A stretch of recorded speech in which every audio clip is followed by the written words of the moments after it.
Dear student, Gayatri college Sanchore की online classes में आपका स्वागत है। आज हम BSc part third organic chemistry के अंदर next topic Ziegler Natta polymerization या फिर इसको कोऑर्डिनेशन पॉलीमराइजेशन उपसहसंयोजक बहुलीकरण कहा जाता है, इस पर डिस्कस करेंगे। इससे पहले वीडियोस में हमने एडिशन पॉलीमराइजेशन या स्टेप ग्रोथ जो पॉलीमराइजेशन है उसके मैकेनिज्म पर डिस्कस किया था कि स्टेप ग्रोथ जो पॉलीमराइजेशन होता है या एडिशन पॉलीमराइजेशन में सारी मोनोमर जो यूनिट्स होती है वो जुड़ती जाती है और एक वृत्त अणु का निर्माण करती है। इसके लिए हमने दो अलग अलग क्रियाविधि, एक फ्री रेडिकल विनाइल पॉलीमराइजेशन और दूसरा आयनिक विनाइल पॉलीमराइजेशन पर डिस्कस किया था। फ्री रेडिकल विनाइल पॉलीमराइजेशन के अंदर जो इनिशिएटिंग पदार्थ होता है वो कोई यौगिक जैसे कि पेरोक्साइड है, पर एसिड है, पर एस्टर है, उसके प्रेजेंस में रिएक्शन इनिशिएट होती है। वो लाइट या हीट की प्रेजेंस पे उसमें होमोलाइटिक क्लीवेज द्वारा पहले फ्री रेडिकल बनता है और वो फ्री रेडिकल फिर आगे मोनोमर यूनिट के साथ में जुड़ करके वापस नया फ्री रेडिकल बनाएगा। तो इस प्रकार ये तीन अलग अलग स्टेप, चैन इनिशिएटिंग स्टेप, चैन प्रोपेगेशन स्टेप और चैन टर्मिनेटिंग स्टेप, श्रृंखला प्रारंभ पद, संचरण पद और समापन पद, ये तीन स्टेप के अंदर विक्रिया पूर्ण होती है।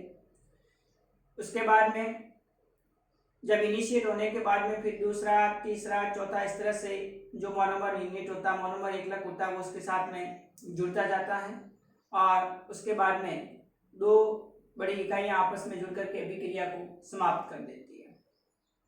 उसके बाद हमने डिस्कस किया था आयनिक विनाइल पॉलीमराइजेशन में भी दो, एक कैटायनिक होता है, दूसरा एनायनिक होता है। कैटायनिक के अंदर जो इनिशिएटिंग पदार्थ अपन लेते हैं शुरुआती जो वो एसिड होता है, किसी एसिड की प्रेजेंस में अम्ल उत्प्रेरक की उपस्थिति में अभिक्रिया प्रारंभ होकर के कैटायन बनाता है। उसके बाद में फिर उसके साथ में जो मोनोमर होता है वो जुड़ करके नया कैटायन बनाएगा। इस प्रकार से एकलक इकाइयां जुड़ करके एक बड़े अणु का निर्माण करेगी, धनायन का निर्माण होगा।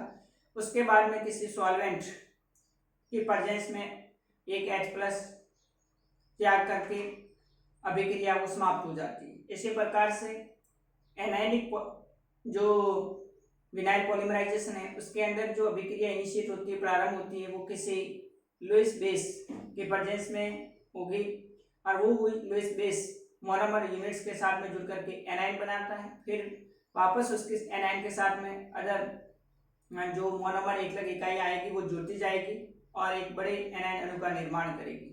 उसके बाद में ये एक जो टर्मिनेटिंग स्टेप होगा उसमें H+ आयन जुड़ करके, प्रोटॉन्स जुड़ करके अभिक्रिया वो समाप्त हो जाती है। तो इस प्रकार से हमने एडिशन पॉलीमराइजेशन के अंदर फ्री रेडिकल विनाइल पॉलीमराइजेशन और आयनिक विनाइल पॉलीमराइजेशन डिस्कस किया था। आज हम नेक्स्ट इंपॉर्टेंट टॉपिक है Ziegler Natta polymerization. Ziegler Natta बहुलीकरण या कोऑर्डिनेशन उप सहसंयोजक बहुलीकरण क्या होता है, इस पर एग्जाम में सवाल पूछा जाता है। तो जिगलर नाटा पॉलीमराइजेशन नाम से स्पष्ट है। दो साइंटिस्ट थे, एक का नाम कार्ल जिगलर और दूसरे का नाम गुलियर नाटा। इन्होंने इसको डेराइव किया था, इस कारण से इसको जिगलर नाटा पॉलीमराइजेशन कहा जाता है। ये एक नियंत्रित बहुलीकरण की प्रक्रिया होती है। इससे हम क्या होता है, जितना हमें पॉलीमर बहुलक बनाना है, एक नियंत्रित बहुलक बनाना है, उतना बना सकते हैं।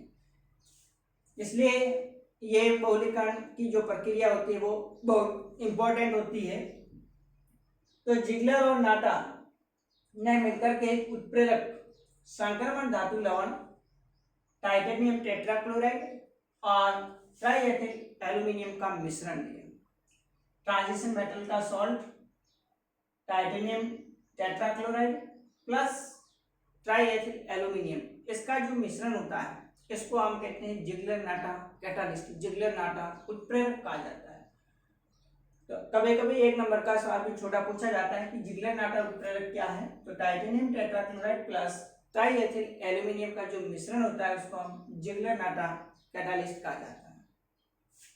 अब इसकी क्या विशेषता है? इसकी विशेषता ये कि ये बहुलकीकरण है वो सामान्य परिस्थिति में भी संभव है। ये उत्प्रेरक त्रिविम में विशिष्ट होते हैं। त्रिविम में विशिष्ट का मतलब स्टीरियो स्पेसिफिक, जितना अपन को जैसा पॉलीमर बनाना बहुलक बनाना वैसा हम बना सकते हैं। इनसे प्राप्त बहुलक अधिक स्थायी होते हैं। इनसे जो पॉलीमर बनता है वो बहुत स्टेबल होता है। इस बहुलकीकरण में डबल बॉन्ड एक लग जो मोनोमर है उसका फाइबर जो होता है वो टाइटेनियम धातु के साथ एक पाई कॉम्प्लेक्स बनाकर धातु और एल्किल समूह के समय अंतर्वेशन कर लेता है। इसमें इंसर्शन होता है, यानी जो डबल बॉन्ड युक्त कोई स्पीसीज है और वो डबल बॉन्ड युक्त जो मोनोमर है वो इस टाइटेनियम धातु के साथ में इस प्रकार से एक पाई कॉम्प्लेक्स का निर्माण कर लेता है। ये जो टाइटेनियम धातु के साथ में इस तरह से जुड़ करके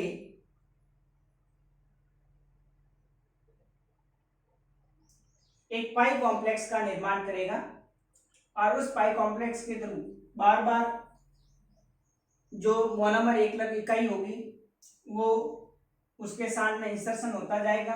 इस प्रकार से उपसहसंयोजक यौगिक यानी कोऑर्डिनेट कंपाउंड बनेगा। इसी कारण से इसको कोऑर्डिनेशन पॉलीमराइजेशन यानी उपसहसंयोजक बहुलीकरण भी कहा जाता है, क्योंकि पहले उपसहसंयोजक यौगिक बनता है और उस उपसहसंयोजक यौगिक के बाद बहुलक का निर्माण होता है, इसीलिए इसको कोऑर्डिनेशन पॉलीमराइजेशन भी कहा जाएगा। अब देखो इसकी मैकेनिज्म ये किस तरह से जो कैटालिस्ट होगा वो मोनोमर यूनिट्स के साथ में जुड़ करके एक नियंत्रित बहुलक का निर्माण करेगा।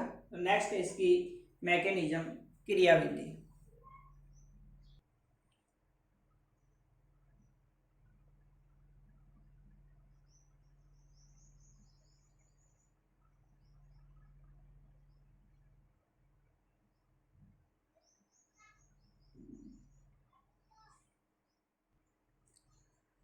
नेक्स्ट इसकी मैकेनिज्म देखिए।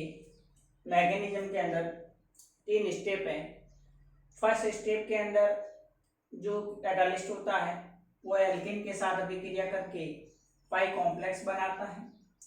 उसके बाद फिर इस पाई कॉम्प्लेक्स से वापस नेक्स्ट दूसरा जो मोनोमर आएगा वो उसके बाद में इंसर्शन होता है और एक न्यू वैकेंट कोऑर्डिनेट नंबर प्राप्त होता है। उसके बाद में फिर वापस नया मोनोमर आएगा, वो इसके साथ में जुड़ करके इस तरह से एक लंबी श्रृंखला युक्त हमें पॉलीमर प्राप्त होता है जो फाइनली हाइड्रोजन के प्रवेश से अलग हो जाता है। तो देखिए स्टेप फर्स्ट के अंदर इस पद में एल्किन एकलक इकाई उत्प्रेरक से अभिक्रिया करके टाइटेनियम धातु के साथ पाई कॉम्प्लेक्स का निर्माण करती है। ये जो कैटालिस्ट है इस टाइटेनियम धातु के पास में एक वैकेंट कोऑर्डिनेट नंबर होता है। इसके साथ 4 क्लोरीन परमाणु और एक एल्काइल समूह एल्यूमिनियम का ट्राईएथिल एल्यूमिनियम वाला वो और टाइटेनियम टेट्राक्लोराइड।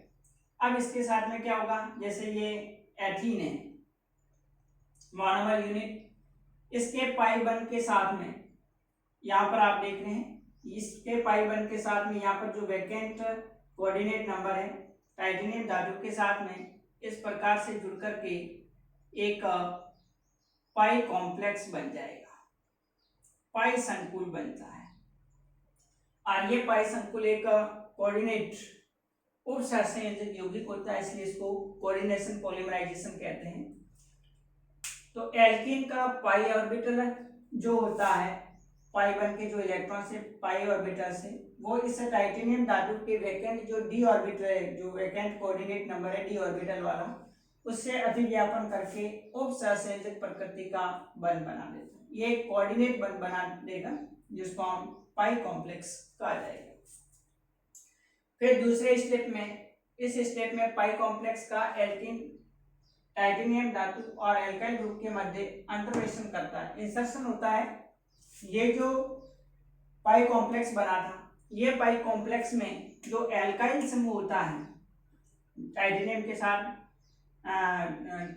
ट्राईएथिल जो एल्यूमिनियम था वो उसका जो एल्काइल ग्रुप होता है वो एल्काइल ग्रुप इसके कार्बन के साथ में इसके पाई बन के जो इलेक्ट्रॉन्स होते हैं उसके साथ में इंसर्शन करेगा, अंतर्वेशन होगा उसका, जिससे टाइटेनियम पर एक और उपसंयोजक संख्या रिक्त हो जाती है। तो यहाँ से जैसे ही एल्काइल समूह अंसर्शन करके इस CH2 के साथ में जुड़ेगा, तो यहाँ पर एक आप देख रहे हैं कि एक और वैकेंट कोऑर्डिनेट नंबर यहाँ पर टाइटेनियम धातु के साथ में प्राप्त होता है। तो एक और उपसंयोजी ये रिक्त प्राप्त होगा, क्योंकि एल्किल समूह का अभिगमन हो जाता है। यहाँ से जो एल्काइल ग्रुप है वो ट्रांसफर होकर के इस एल्किन के साथ में जुड़ जाता है। इस तीसरे स्टेप के अंदर फिर वापस प्रथम और जो द्वितीय प्रदेश की वापस पुनरावृत्ति होती है। वापस इस वैकेंट कोऑर्डिनेट पर वापस जो एल्किन अणु आएगा वो इसके साथ में पाई कॉम्प्लेक्स बनाएगा, और वो पाई कॉम्प्लेक्स उसका वापस इंसर्शन होगा इसके साथ में, फिर वापस वैकेंट कोऑर्डिनेट नंबर होगा। तो इस प्रकार बार बार मोनोमर जो एकलक इकाई है एथीन की वो इस श्रृंखला के साथ, इस चेन के साथ में इंसर्शन होता जाएगा। तो इस पद में प्रथम और द्वितीय पद की पुनरावृत्ति होती है और बहुलीकरण संचरित होता है, जिससे एल्किन का बहुलीकरण द्वारा पॉलीथीन प्राप्त होता है और अभिक्रिया के अंत में हाइड्रोजन के प्रवेश से पॉली एल्किन श्रृंखला अलग होकर पॉली एल्केन बनाती है। तो आप देख रहे हैं इस प्रकार से वापस वैकेंट कोऑर्डिनेट नंबर पर एक और एल्किन की जो इकाई है वो इसके साथ में पाई कॉम्प्लेक्स बनाएगी, फिर इसका इंसर्शन होगा। तो बार बार इस प्रकार से एकलक इकाइयां इस वैकेंट कोऑर्डिनेट नंबर के साथ जुड़ती जाएगी, फिर उसका इंसर्शन होता जाएगा और यहाँ पर एक लंबी कार्बन श्रृंखला युक्त चेन प्राप्त होगी, जहाँ पर बॉन्ड क्लीवेज द्वारा एक हाइड्रोजन परमाणु जुड़ करके पॉलीमर बहुलक का निर्माण करेगी। तो ये थी ज़िग्लर-नाटा पॉलीमराइजेशन की क्रियाविधि। तो इस बहुलक से हम नियंत्रित जितना हमें पॉलीमर प्राप्त करना है उतना ही हम बहुलक बना सकते हैं, इसलिए ये बहुत ही इम्पोर्टेंट है। अब हम नेक्स्ट आगे अगला टॉपिक विनाइल पॉलीमराइजेशन और उसकी स्टीरियोकेमिस्ट्री इस पर डिस्कस करेंगे। आज के लिए इतना ही। Okay, thank you.